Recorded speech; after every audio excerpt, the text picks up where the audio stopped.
시편 77편은 여전히 아삽의 시입니다. 특히 인도자를 따라 여두둔의 법칙에 따라 부르는 노래다 할 때 이 여두둔은 누구냐면 다윗 시대의 이 찬양단 이 대장입니다. 찬양단 지휘자인데 이 사람의 법칙이라고 하면 이 여두둔이라는 사람이 이 불렀던 어떤 특이한 창법이 있었나 봐요. 그래서 그 창법에 맞추어서 따라서 이렇게 하나님 앞에 노래를 불러라 이런 뜻입니다. 이 시는 아삽 자손 가운데 한 사람이 쓴 비탄시로 절망적인 위기 상황 가운데 처한 시인이 하나님께 호소하며 그 해결책을 강구하는 그런 시입니다. 아까 우리가 하나님 앞에 찬양하였듯이 나는 갈 길을 모르겠습니다. 마음도 약해졌습니다. 도무지 알 수가 없습니다. 그러면서 하나님 날 잊지 않으셨죠? 하면서 주께서 나를 붙드시는 것을 믿습니다. 이런 믿음의 고백을 담은 그런 시편으로 캄캄한 밤중과도 같은 고난 가운데 처해 있는 상한 심령의 갈급한 호소로 이제 이렇게 시작을 해서 마치 밤하늘에 찬란히 빛나는 별빛을 본 것과도 같은 고난 중에 깨닫게 된 진리, 즉 하나님께서 나를 영원히 버리지 않는다. 결단코 우리 주님은 나를 놓지 않는다 라는 이 귀한 깨달음을 알고 하나님 앞에 오히려 이 고난을 통해서 더욱더 성숙되어져 가는 어떤 자신의 신앙을 강하게 이렇게 피력하는 그런 시편입니다. 자, 특히 1편부터 이제 1절부터 9절까지 보면 이 고난의 현실 가운데 인간은 약하기 때문에 아프면 비명을 지를 수밖에 없는 거예요. 힘들면 울 수밖에 없는 거예요. 그런 어떤 비탄적인 어떤 탄식적인 그런 고백들이 이제 나옵니다. 봅시다. 내가 내 음성으로 하나님께 부르짖으리니 내 음성으로 하나님께 부르짖으면 내게 귀를 기울이리로다. 여기서 내 음성으로 하나님께 부르짖는다라는 것은 기도는 누가 하는 거예요? 내가 누구에게? 그래서 이런 시편을 통해서 계속적으로 우리가 하나님께 기도해야 되는 어떤 이 당사자 라는 것을 다시 한번 기억해야 돼요. 누가 좀 기도 좀 해주세요. 이런 분들 많거든요. 아니요. 가장 절실하고 실제적인 건 자기 자신이 기도하는 거예요. 제 아무리 누가 기도해도 내가 기도하는 만큼 하나님 앞에 내 사연을 다 아뢰을 수가 없어요. 그만큼 간절할 수가. 특히 여기에 내가 내 음성으로 하나님께 부르짖으리니 할 때 이 원어가 이제 콜리 엘로힘 이런 뜻으로 당신은 나의 기도의 대상이십니다. 유일한 기도의 대상이십니다. 나는 무슨 일이 있을 때 다른 사람을 부르지 않고 다른 무엇을 부르지 않고 당신께만 부르짖겠습니다. 부르짖는다라는 소리는 그냥 단순히 기도라는 것보다는 비명에 가까울 정도로 가슴을 치면서 온 힘의 기운이 다 빠질 정도로 하나님 앞에 정말 탄식하면서 내 마음의 이 깊은 속에서 나오는 이 줄기를 하나님께 올려드리는 거예요. 여러분 그런 기도 하십니까? 이 기도할 때 막 숨이 막히고 내 마음의 이 창자 끝에서부터 끓어오르는 이런 기도 어떻게 할 줄 모르겠고 이게 당신과 하나님과의 씨름에서 이게 결단이 나지 않으면 난 도저히 세상 가운데서 한 발자국도 못 움직이겠습니다. 이럴 때는요 너무너무 절박하고 세상을 나가기가 두렵고 싫고 그래서 당신과 결판을 보기 위해서 오죽하면 야곱이 허벅지 힘줄이 끊어지겠습니까? 그런 간절한 부르짖음을 의미하는 거예요. 칼레오 울부짖다 소리소리 지르다 이런 기도를 하나님 앞에 드린다는 얘기예요. 왜 그렇게 드리냐면 주님은 내게 귀를 기울이시기 때문입니다. 그래서 스스로 해결할 수 없는 위기 상황, 즉 문제 앞에서 우리가 해야 할 또 할 수 있는 유일한 행동은 바로 유일한 해결자이시며 전능하신 나를 도우시는 그리고 나의 부르짖는 소리에 귀를 기울이실 뿐만 아니라 주께서 들으셨으면 어떻게 해요? 행동하실, 해결하실, 위로하실, 새 힘 주실 그 하나님 앞에 우는 것밖에 없다. 이겁니다. 왜? 하나님께서는 이걸 주의 깊게 들으시고 응답하실 것이기 때문입니다. 우리가 기도하는 이유가 뭐예요? 그냥 내 한풀이 하려고 기도하는 게 아니잖아요. 그죠? 뭐예요? 하나님의 응답을 기다리는 거죠. 해답을 기다리는 거죠. 그래서 이런 어떤 것들을 선취적 신앙이라고 하는 거예요. 아직 이루어지진 않았지만 이루어질 걸 확신하고, 들으실지 말지, 해결하실지 말지를 고민하지 않고 반드시 해결하실 것이라는 확신 가운데 울부짖는 이런 기도가 참 기도이고 참 신앙 고백입니다. 그러면서 지금 내가 왜 그렇게 하나님 앞에 소리 지르면서 가슴을 찢으면서 우느냐? 나의 환난 날에 내가 주를 찾아 싸우며 밤에는 내 손을 들고 거두지 아니하였나니 내 영혼이 위로받기를 거절하였나이다. 이게 무슨 소리냐면 지금 극심한 환난을 당하고 있다. 그리고 밤이라는 건 뭐예요? 도무지 이 밤엔 뭐예요? 안 보이잖아요. 요즘은 밤이라고 해봤자 너무 환해가지고 오히려 수면 안 대차고 암만 커튼 치고 자지만 어린 시절 우리 그 시골을 생각하면 깜깜해서 한 치 앞도 안 보이는 이런 상황을 말합니다. 그래서 나의 환난 날이라는 말은 빼욤 차라티, 그래서 차라르라는 말이 막 채찍으로 때리듯이 그렇게 아프고 고통스러운 어떤 시간을 의미하는데, 그렇지만 그때에 내가 여기 하나님이라고 하지 않고 주 아도나이라고 했던 건 당신은 나의 주인으로서 나의 모든 삶을 보호하시고 지키시고 책임지고 이 모든 것을 공급하고 해소하실 의무를 가지신 분이시죠. 그래서 종된 나는 당신의 이름, 즉 아도나이를 외칩니다. 그 환난 날에 나는 할 수 없으나 나의 주인인 당신은 이 일을 넉넉히 해결할 수 있다는 것을 확신하기 때문에 이런 고백입니다. 그러면서 기도를 하는데 이렇게 깜깜한 이런 어떤 절박한 상황이기도 하고, 또 한 가지는 이게 어떤 의미도 갖고 있냐면 환난 날에 하면 낮에 시작된 기도가 그 마음, 이 해결이 안 되니까 이 해결이 될 때까지 밤까지 내 손을 들고, 저희는 요즘 기도할 때 이렇게 안 하죠. 그렇지만 원래 히브리인들은 기도할 때 손을 들고 기도합니다. 찬양할 때도. 그래서 처음에 제가 예배 인도할 때 이렇게 손을 드니까 어떤 이제 어른이 저보고 찬양하는데 경박스럽게 손을 들었다고 하는데, 엄연히 말씀드리면 이게 성경적인 행동입니다. 하나님 앞에 고백을 드릴 때 두 손을 들고, 이 항복선언이기도 하지만 당신을 향한 이 방향성을 의미하기도 하고 한 것인데, 이렇게 하나님 앞에 기도하는 것을 지금 멈추지 않고 있다. 삶 전체가 어려움의 나날이지만 기도하는 것을 결코 멈추지 않는다. 또 거꾸로 얘기하면 계속적인 고난의 연속이 되면요, 기도밖에는 할 게 없어요. 또 기도하지 않으면 숨이 안 쉬어져요. 기도하지 않으면. 왜냐하면 자꾸만 내 내면이 붕괴되는 소리를 들으면서 내가 자꾸만 마음이 엉뚱한 방향으로 흘러요. 이걸 보면서 막 조마조마하고 불안한데도 냅두면요, 진짜 그쪽으로 행동해요. 그래서 어떻게 해야 되냐면 이 마음을 빨리 추스려 담아서 하나님 앞에 와서 기도해야 해요. 그래서 기도는 한편으로 낭만적이고 하나의 어떤 의무가 아니라 내가 절박해서 오는 거예요. 내가 살려고. 내가 그것밖에 없기 때문에. 기도가 그래서 작다는 것이 아니라 나에게 유일한 희망이고 이 문제의 해결의 유일한 단서가 되기 때문에 기도하는 거예요. 이렇게 기도하면서 이 사람은 뭘 하는 거냐? 그냥 아까도 얘기했듯이 그냥 내 마음만 감정적인 해소가 아니라 하나님께서 이 기도 가운데 응답하심으로 찬란한 구원의 아침을 주실 것이라는 그런 소망 때문입니다. 특히 내 영혼이 위로받기를 거절하였도다. 이거는 내가 극심한 고난이나 슬픔에 처해 있을 때 사람들은 어떻게 해요? 위로해 주려고. 그렇죠. 괜찮을 거야. 잘 될 거야. 힘을 내. 하지만 실제로 이런 것들이 나의 근원적인 어떤 문제를 해결해 주나요? 감정을 해소해 주냐고요? 아니요. 오히려 그런 말 속에는 묘한 질책이 묻어 있을 수 있고 묘한 판단과 함께 마치 평안한 이가 그 갈급하고 그 고통스러운 이 앞에 내주는 어떤 호사로운 말일 수도 있어요.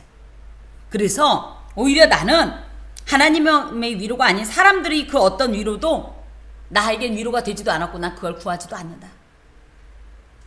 물론 그렇다고 해가지고 뭐 누가 그래 기도할게 힘내 이랬더니 다 필요 없어 이거는 아닌데 어찌되었든 그것은 일시적인 거라는 거예요. 진짜 근원적이고 본질적인 이 문제의 해결은 오직 주께로부터만 온다라는 사실입니다. 특히 이 말은 이 히브리인들이 자기가 너무 힘에 들을 때 표현하는 어떤 관용적 표현이라고 합니다.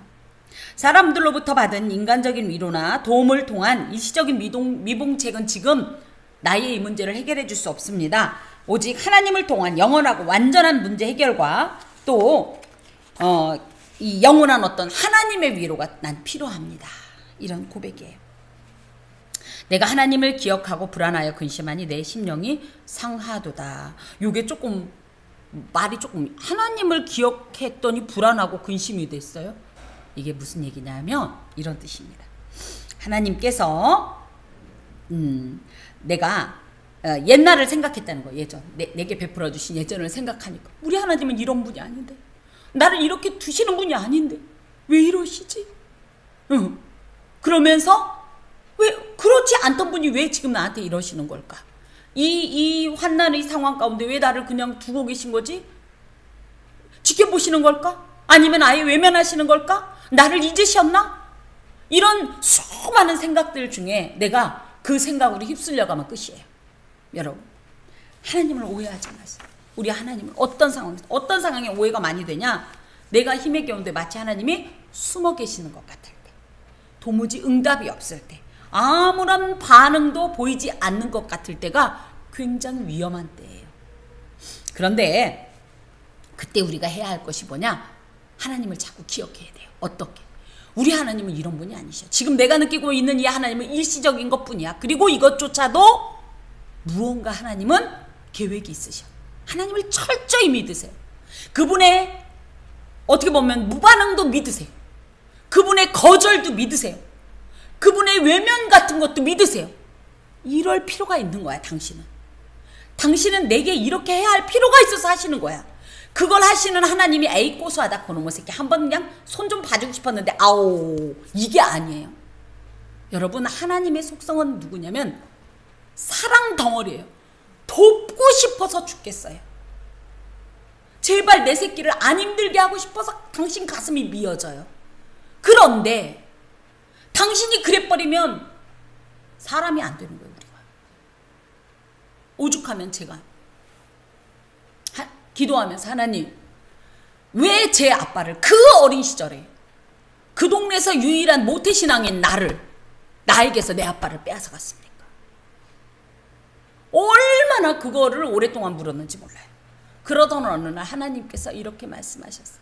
너를 위해서 나 아빠 없어서 죽다 살았어요. 막 화를 냈는데 그러시는 겁니다.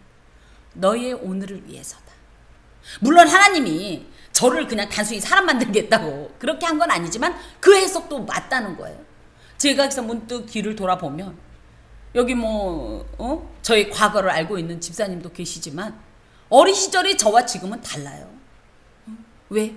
얼마나 사실은 어린아이인데도 교만이 하늘을 치솟았고요. 제가 하여튼 말로 표현이 안 되는데 어찌됐든 너무너무 아팠지만 저의 모난 부분들이 그래도 많이 둥그러졌어요. 많이 원만해진 걸 보면 하나님의 때로는 잔인한 것 같은 행동, 너무 단호한 행동도 사실은 나중에 보면 다 나를 위한 거라는 거예요. 제가 만약에 제가 꿈꾸던 어떤 제게 주어지지 않은 그 길대로 갔더라면 과연 내가 이 자리에 있을까? 전 자신 없습니다. 정말 무엇보다도 누군가를 인정하고 관용하는 태도는 전혀 없었을 겁니다. 그런데 오히려 그런 아픔의 순간들을 여러 번 반복하면서 누군가를 이해하게 됐고 실패라는 것도 인정하게 됐고 실패하는 그 마음도 받아들이게 됐고 여러 가지 일들이 있습니다. 인생에 있어서. 그래서 여러분 그 자체만 보고 액면 그대로 하나님이 이러시니까 나를 미워하셔 라고 생각하지 말고 그 파도에 휩쓸려 가지 마세요. 그때 뭘 해야 돼요? 단단히 붙잡아야 돼요. 하나님 절대 이런 분이 아니야. 뭔가 이유가 있어. 모르겠으니까 어떻게 해요? 하나님 왜 이러시는지 제게 알려주세요. 제가 이번에도 하나님께 기도한 게 그겁니다. 하나님 여러 방법이 있을 텐데 굳이 이 방법을 쓰시는 이유가 뭔지 저한테 알려주세요. 그리고 제가 이 자리에 계속 머물러야 하는 이유가 뭔지를 분명하게 말씀해 주세요. 내가 하나님만 해답을 주시면 무슨 수를 써서라도 내가 하나님이 명하신 사명을 감당하겠습니다. 근데 난 지금 답을 잃었어요. 난 길을 잃었어요. 방향을 잃었어요. 목적을 잃었어요. 내 깃발은 사라졌습니다. 제가 이렇게 기도했어요. 놀랍게도 하나님께서 말씀해 주셨어요. 내 양을 먹이라. 그거다 네가 위인인 줄 알았니 아직도? 네가 뭐 대단한 아이인 줄 알았니? 아니, 너는 내가 나의 목양을 너한테 위탁한 양치기야. 내 양을 먹여. 내가 그 양을 너한테 많이 붙여줬다고 해서 네가 기고만장해서 올라갈 거니? 내가 내 양을 조금 붙여줬다고 해서 그걸 우습게 여길 거니? 아니요.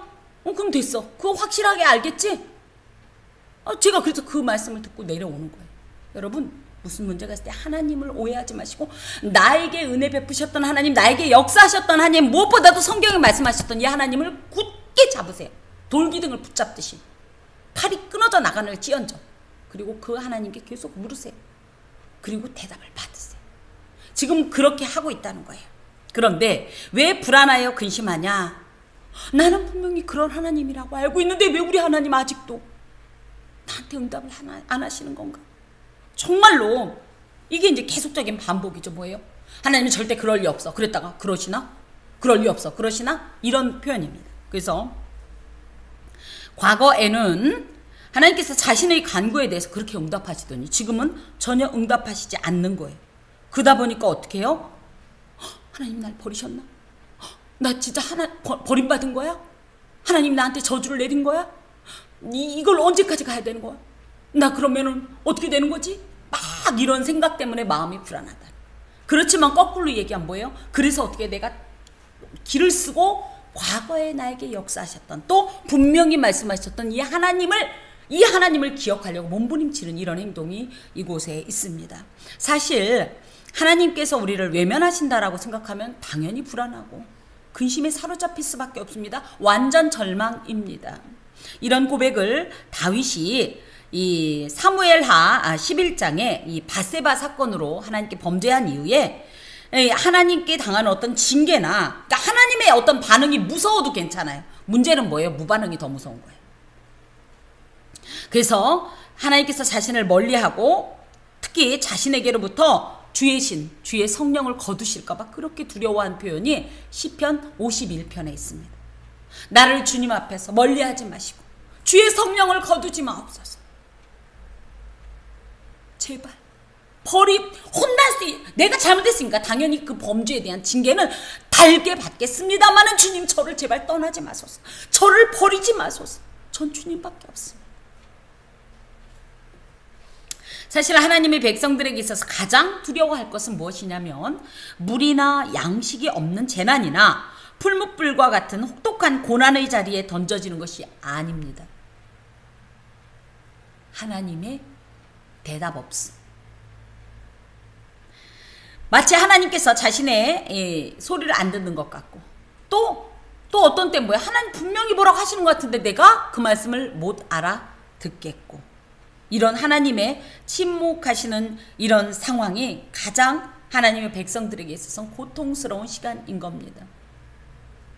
실제로 아모스 8장 11절에 보면 물이 없어 가람이 아니요 양식이 없어 주림이 아니라 하나님의 말씀이 없는 그 자체가 나한테 가장 큰 고통이다.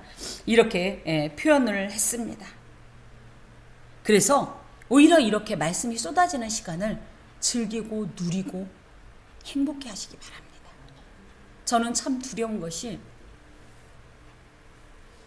예전에 이제 어제도 제 사위한테 그런 얘기 했는데 한 이제 교수님께서 그런 얘기를 하더라고요. 역사적으로 볼 때 육적 이스라엘이긴 하지만 아직도 이 육적 이스라엘의 어떤 이런 역사를 우리가 간과하면 안 되는 것이 지금도 이들의 어떤 이런 역사적인 어떤 이런 상황을 통해서 하나님께서 주신 어떤 예표들이 있다 이렇게 말씀하셨어요. 그 여름이 오면 그 무화과 그러니까 여름 무화과 나무 잎을 보면 여름이 가까운 줄 아나니 이게 이제 약간 알레고릭한 해석이긴 하지만 무화과 나무는 이스라엘의 국화, 이스라엘을 대표하는 어떤 그런 나무입니다. 여름이 우리는 이제 여름 이렇게만 발음하지만 원어상은 종말이라는 말하고 같은 말이에요. 그래서 그때 아마 신약학 교수님 그런 말씀하신 것 같아요. 이스라엘의 이 어떤 행태를 보면 그 종말의 때를 알 수 있다 이런 얘기를 많이 하셨어요. 요즘 지금 이스라엘 난리죠. 그러니까 이스라엘이 잘 되기를 위해서 기도하라 이건 아닌데 우리가 그런 걸 보면서 그래서 이제 마지막 때는 그분이 이제 아마 주께서 회복하실 거다 이스라엘을. 그래서 예수를 믿는 이들이 생길 거다 메시아로 인정하고 이제 이런 말씀을 하셨는데 그래서 어제도 사위한테 그런 말씀을 내가 들은 적이 있다. 그래서 그냥 이스라엘하고 그냥 다른 나라 얘기로만 듣지 말고 정말 그런 것을 통해서 우리가 주께서 주시는 표징을 좀 잘 읽어야 된다. 뭐 이런 얘기를 했습니다. 특히 인간들 우리가 이제 이스라엘 얘기를 이제 잠깐 제가 일부러 하는 거예요. 우리가 진정 고통스러운 것은 하나님의 말씀이 없는 시간으로서 그 시간이 종말이 가까울수록 실제적으로 임할 겁니다. 저희 교회에 유튜브를 운영했던 이유가 지금 당장이 아니라 후에라도 당장 우리가 코로나가 오니까 어땠어요? 예배 집회 금지 당하잖아요. 앞으로는 이게 이미 전례가 있었기 때문에 앞으로는 무슨 이런 일만 있으면 곧바로 교회는 집회 금지를 당할 겁니다. 더 심하게 당할 수도 있습니다. 그럴 때 어떻게 견디실 거예요? 그쵸? 그래서 이번에 코로나 때 많은 교회들이 어려움을 당하고 폐지를 했습니다. 그런 의미에서 우리 교회가 살아남은 것만 해도 진짜 하나님의 기적이에요. 앞으로는 더 할 겁니다. 그럴 때에 대비해서 진짜 우리가 물이 없어 목마른 게 아니에요. 양식이 없어 줄이는 게 아니라 하나님의 말씀의 핍절의 시대를 대비해서 말씀도 열심히 보시고 할 수만 있으면 이 말씀을 통해서 내 영혼의 양식을 채우고 생수를 채우지 않으면 우리 다 떠내려갑니다. 제가 이런 얘기를 하니까 막 두려워가지고 막 그랬다고 그러는데 두려울 건 없어요. 그 대신 뭐예요? 어찌됐든 주님이 오실 날이 가까이 왔다는 예표이고 하나 더는 그때 우리가 주님을 기쁨의 낯으로 반가워하며 맞기 위해서 나의 어떤 이런 영적 상태를 이렇게 재점검하고 채우라는 이런 표현입니다. 자, 주께서 내가 눈을 붙이지 못하게 하시니 내가 괴로워 말할 수 없나이다. 여러분 배고파도 참겠어요. 그죠? 뭐 해도 참겠어요. 가장 힘든 게 뭐냐면 계속 고문 중에 잠 못 자게 하는 고문이 있잖아요. 대부분이 잠을 못 자게 하는 고문이 전 세계적으로 그 정도로 이 잠을 못 잔다라는 것은 굉장히 힘에 겨운 일이죠. 그래서 오죽하면 시편 127편 2절에 보면 여호와께서 그 사랑하시는 자에게는 잠을 주시는도다 이렇게 고백을 할 정도로 잠은 하나님 앞에서 주어진 놀라운 은총의 어떤 표식인데요. 이 사람이 얼마나 정말 이 창자가 끊어지듯이 간절하게 간구해도 주께서 응답을 하시지 않으니까 그것 때문에 잠을 못 이룬다. 잠 못 자는 고통을 제가 요즘 많이 원래부터 잠을 못 자는데 요즘 더 못 자는데 잠을 못 자면 일단 입맛도 떨어지고요. 삶의 기력이 빠지고요. 에너지가 없어져요. 왜? 지금 그냥 단순히 잠 못 자는 게 아니라 너무 근심에 겨워서 하나님을 불러도 대답이 없으니까. 그래서 특히 이제 괴로움이라는 표현은 파암이란 말로 너무너무 답답하니까 가슴을 쾅쾅 내리칠 정도의 이런 어떤 극한의 고통이에요. 왜 그러냐? 하나님의 내가 드리는 이 기도를 항상 주의 깊게 들으시고 응답하셨던 이 하나님의 공감을 내가 못 느끼겠네. 하나님이 내게 공감하신다라고 우리 많이 고백하는데 이 하나님의 공감하심을 체감할 수 없으니까 어때요? 내가 허공에 외치는 것 같고 혼자인 것 같은 절대적 고독감 또 절망감 등이 이 사람으로 하여금 잠을 못 이루게 하는 거죠. 그러면서 내가 옛날 곧 지나간 세월을 생각하여 싸우며 밤에 부른 노래를 내가 기억하여 내 심령으로 내가 내 마음으로 간구하기를. 그래서 아까도 표현한 것처럼 하나님의 복을 경험했던 행복한 어떤 이 과거의 경험에 대한 이 기억을 이제 하고 있다는 거예요. 그런데 이게 하나는 행복이에요. 뭐요? 맞아. 우리 하나님이 그랬어. 나한테 그렇게 행하셨지. 이런 행복감과 함께 또 상반된 감정을 주는데 뭐야? 근데 왜 지금은 안 하시는 거야? 우리 하나님은 변하실 리가 없잖아? 그럼 뭐야? 내가 뭔가 잘못한 거야? 그래서 하나님한테 나 버림받은 거야? 이런 불안감으로 너무너무 그 마음이 요동을 친다는 거예요. 특히 이제 밤에 부른 노래다. 이것은 밤은 아까 지금 2절에도 얘기했듯이 아무것도 보이지 않은, 무엇도 결정할 수 없는, 나아갈 수 없는 그런 상태라고 할 때, 이 과거에도 어려움과 고난이 있을 때, 그때 그 밤에도 내가 노래라는 것은 그냥 단순한 노래라기보다는 하나님을 향한 어떤 이런 고백, 또 부르짖음을 했을 때 하나님이 내게 응답을 해주셔서 내가 기쁨으로 감사함으로 노래를 불렀었다. 이런 뜻이에요. 그래서 하나님께서 과거에 내가 어려움을 당했을 때 함께 하심으로 인하여 불렀던 그 감사 찬양의 노래를 내가 생각하니까 그때는 그랬는데 왜 지금은 하지 않나 라는 것 때문에 내가 너무너무 괴롭다. 내 심령으로 내 마음으로 간구하기 위해서 이제 생각하는 거예요. 그러면서 기도하는 거예요. 주께서 영원히 버리실까? 내게 다시는 은혜를 베푸지 아니하실까? 자, 버리다 라는 말은 짜나흐라는 말로 불쾌하게 여기다. 왜? 우리는 하나님 앞에 죄인이에요. 그래서 뭐예요? 하나님께서 어떤 행동을 하시면 곧바로 우리가 떠오르는 게 뭐예요? 내가 무슨 죄 지었나? 그래서 하나님이 나 미워하시나? 나 싫어하시나? 이 생각이 드는 거예요. 혐오스럽게 생각한다. 그래서 이 말이 뭐냐면 하나님께서 나를 혐오스럽게 생각하셔서 나를 싫어하시나? 그래서 내 기도를 거절하시나? 거기다 대고 심지어 잠깐이 아니라 영원히? 앞으로도 계속 이런 일이 반복된다는 거야? 계속된다는 거야? 하나님께로부터 버림을 당한 상태로 계속 방치당한다는 거야? 아니야. 지금 계속 그 마음이야. 아니야. 우리 하나님은 절대 그럴 리가 없어. 아니야. 영원히 함께 하신다고 그랬잖아. 죄를 지었어도 나를 사랑하신다고 했잖아. 그럴 리가 없는데. 그런데 왜 이러지? 지금. 그러면서도 계속 한 줄기 빛처럼 아니야. 우리 하나님 절대 내게 그럴 리가 없어. 내게 그럴 리가 없어. 그런데 내 육신적으로는 맞아. 한쪽에서는 아니야. 얼마나 고통스럽습니다. 우리도 그렇잖아. 그죠? 말씀을 붙잡으면 맞아. 우리 하나님은 이런 분이셔. 내가 이겨내야 돼 하고 돌아서면 아니야. 나는 아무래도 하나님 앞에 버림받은 것 같아. 하나님 날 싫어하시는 것 같아. 저주를 내리신 것 같아. 아니야. 말씀 붙잡았다. 막 왔다 갔다 지금. 그게 반복되는 거야. 다시는 은혜를 베풀지 아니하실까?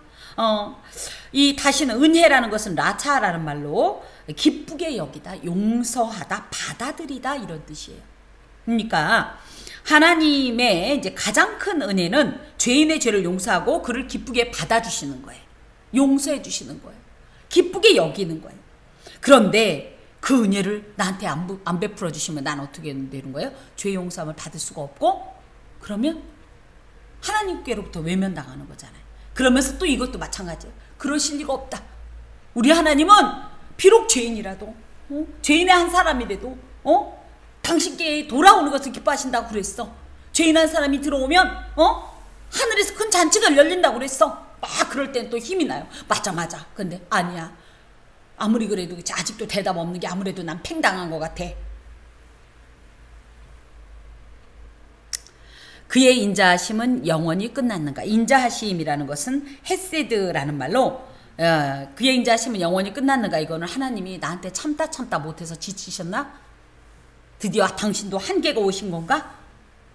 이런 생각까지 드는 거예요. 내가 생각해도 나는 정말로 가망이 없는 존재, 참 대책 없는 존재야. 그래서 아무래도 하나님이 지치셨나? 근데 이럴 때 이제 예레미야 애가 3장 22절에서 24절에 보면 여호와의 인자와 긍휼은 무궁하시다 이렇게 돼 있단 말이죠. 그러니까 이 말씀 가운데서 계속 갈등해요. 그래서 무슨 얘기예요? 이런 일일 때 말씀을 죽어라고 붙잡아야 돼요. 여기에 있는 말씀이 진짜예요. 내 마음은 가짜예요.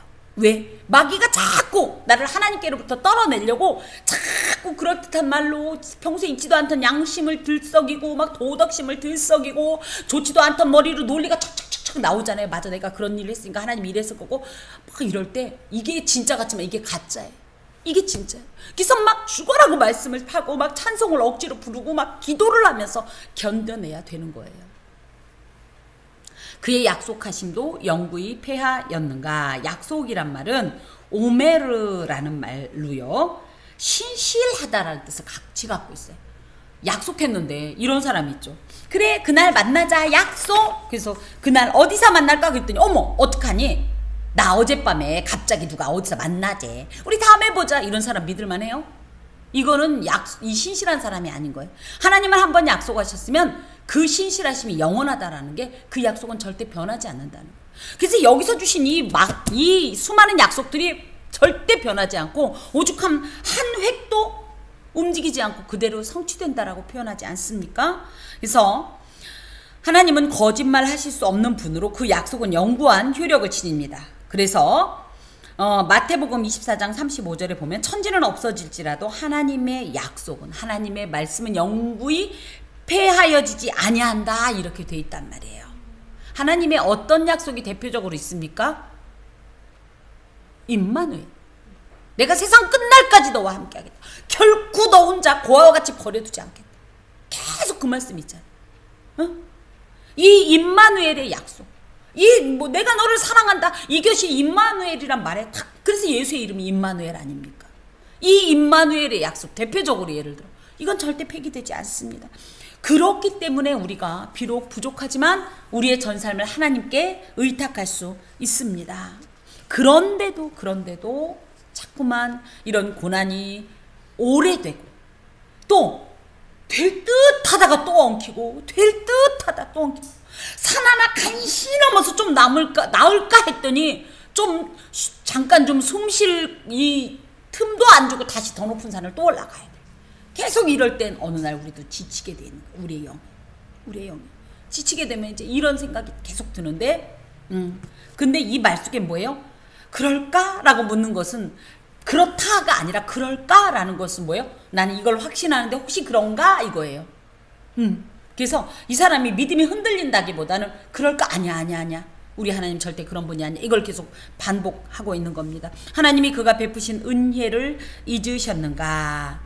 베푸실 은혜. 그래서 하나님께서는 지금 수많은 어떤 과거의 이런 은혜도 있지만 지금부터 앞으로도 나에게 베푸실 은혜가 분명히 예비되어 있음을 우리는 확신하잖아요.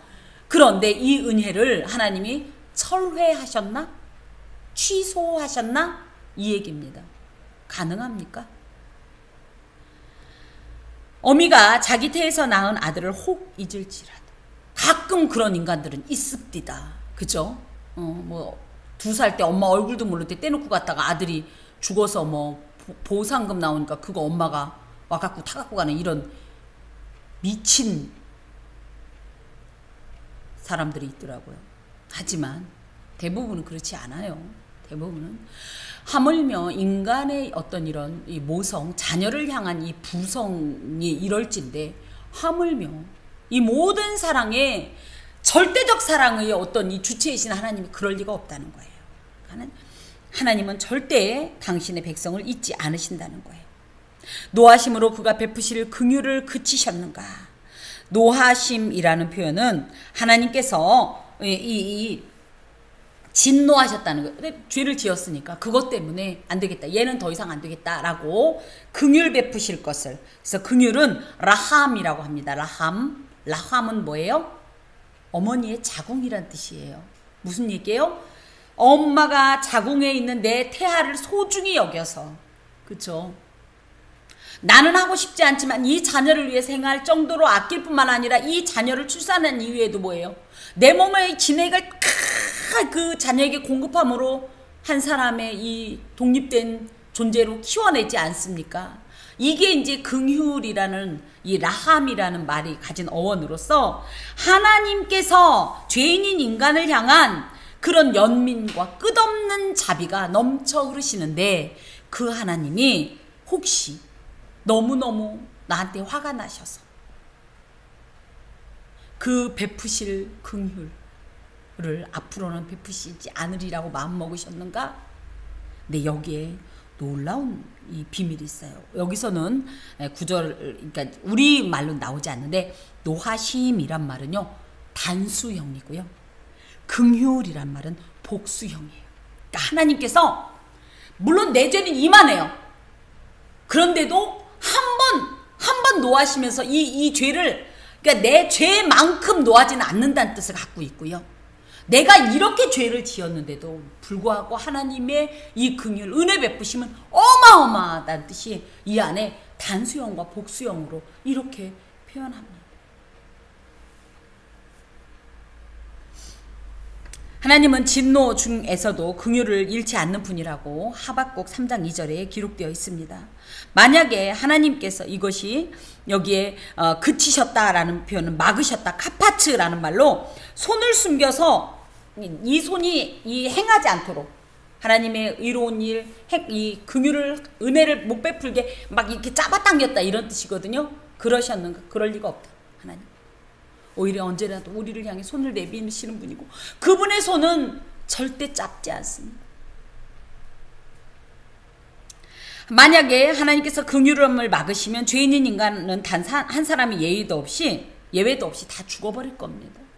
지금 우리가 살아가는 이 삶이 가능한 이유가 당신께서 베푸시는 이 은혜, 이 긍휼 때문이거든요. 하나님께서 은혜를 베푸시지 않으면 우리는 다시는 하나님의 얼굴을 볼 수도 없고 그 음성을 들을 수도 없고 그분과 화목할 수도 없고 영생도 없고 구원도 없고 복도 없고 기쁨도 없고 행복도 없다라는 사실이죠. 그렇기 때문에 이 사람이 얘기하는 건 우리 하나님은 결코 그러실 리가 없다. 사실은 이 안에 이런 고백이 있는 거예요. 하나님, 내가 죄를 지었으니까, 내가 잘못했으니까 나 밉죠.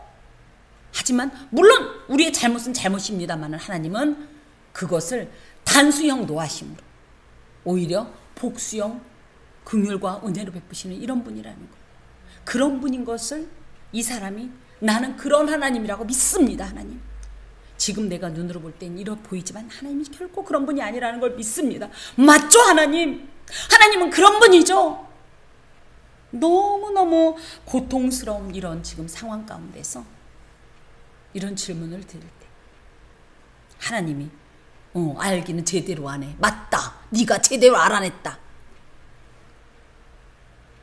아이들 중에 저는 그 모습을 보고 참 도전을 받습니다.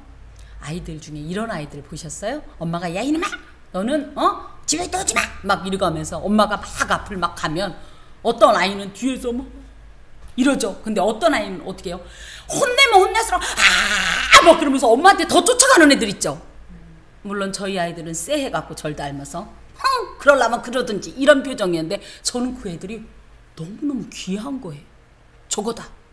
이게 영적 비밀이다. 전 그렇게 느낍니다. 하나님이 이놈 쉽게 너 이렇게 죄를 지었으니 막 그러면은 그래 그러든지 이게 아니라 그래도 안 돼요 난 하나님밖에 없어. 여러분 왜? 그 아이가 왜 그래요? 지 엄마가 그걸 받아주는 걸 알기 때문에 그렇죠. 어따 대고 더우라 어쩌고 해도 그 엄마는 나중에 보면은 그 아이가 뭐 곧 기절하게 생겼잖아요. 막 발악하고 그러니까 엄마가 어떻게 해요? 이러다 내 새끼 잡겠네. 그래서 어떡하죠? 나중에 코 닦아주고 얻고 가잖아요.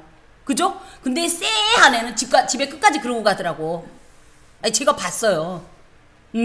아니 우리도 많이 봤잖아요. 마찬가지예요. 하나님 앞에 무슨 문제가 있을 때 여러분 이놈 새끼 혼나봐 막 그랬더니 뭐 그러시던가 뭐 너도 아실 거구나 이게 아니라 막 더 울어. 막 그 아이들 봤잖아요. 여러분 기억하세요.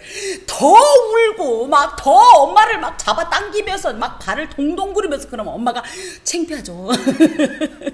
그러면서 그만 어쩌고나 막 애가 그만 울으라고 했거나 말았거나 엄마가 집에 오지 마 이 소리에 막 발작하듯이 그럼 엄마가 어떻게 해요? 이러다 내 새끼 잡겠네. 그래서 코 닦아주고 눈물 닦아주고 그럼 어봐 막 이러면 얻고 자고 가더라고요. 여러분 우리 하나님 앞에 그러자고요. 우리 하나님도 그걸 좋아하시지. 하나님 앞에 쎄해서 안녕하세요 이게 아니라 하나님께 우리 간절함과 우리 적극적이고 그야말로 최후의 발악이죠 뭐. 그럴 때 하나님 놀랍게 단수형 분노, 복수형 긍휼을 기억하시고 하나님은 이런 분이십니다. 기도하겠습니다. 주님, 맞습니다. 우리는 하나님 앞에 은혜 받을 자격도 없고 당신의 긍휼을 논할 주제도 못 됩니다. 우리는 얼마나 또 기가 막히게 양심적인지 그걸 제대로 압니다. 마귀가 가르쳐줬습니다. 하지만 하나님께서는 그것으로 인하여서 저희가 지레 포기하고 절망하고, 하나님 그래서 우리 살 길 찾아 나가는 걸 원하시는 것이 아니라 당신이 약속하셨던 그 약속을 끝까지 붙잡고, 정말 남들이 볼 때는 마치 발악하듯이 당신을 붙잡고 소리 지르며 울부짖으며 의탁할 때 오히려 우리를 측은히 여기시고 우리를 안으시고 업으시며 우리의 눈물을 닦으시고 위로하시는 분이신 줄로 믿습니다. 그 어떤 환난 날에도 사람의 위로, 사람의 해답 구하러 다니지 말게 하시고 나의 주께 부르짖게 하여 주시옵소서. 내게 귀를 기울이실 당신만 계시면 사나 죽으나 여한이 없나이다. 주여, 이 고백으로 평생을 주의 길 행하게 하여 주옵소서. 주님, 예배 후에 전도합니다. 들을 귀 있는 자가 듣게 하시고 받을 만한 마음들이 예비되어져서 주여, 우리가 아무 말을 하지 않지만 간절한 눈빛으로 주의 복음을 증거할 때에 그들이 10년 가운데 씨앗이 뿌려지게 하시고 30배, 60배, 100배의 결실로 이어지게 하시며 더하여서 전도의 이 귀한 사역을 멈추고 있던 자들이 도전받게 하시고 교회들이 깨어나는 은혜의 역사가 함께 베풀어지게 하여 주옵소서. 예수 그리스도의 이름으로 기도하오며 주님의 기도를 드립니다. 하늘에 계신 우리 아버지, 아버지의 이름을 거룩하게 하시며 아버지의 나라가 오게 하시며 아버지의 뜻과 뜻이 하늘에서와 같이 땅에서도 이루어지게 하소서. 오늘 우리에게 일용할 양식을 주시고 우리가 우리에게 잘못한 사람을 용서하여 준 것 같이 우리 죄를 용서하여 주시고 우리를 시험에 빠지지 않게 하시고 악에서 구하소서. 나라와 영원히 아버지의 것입니다. 아멘.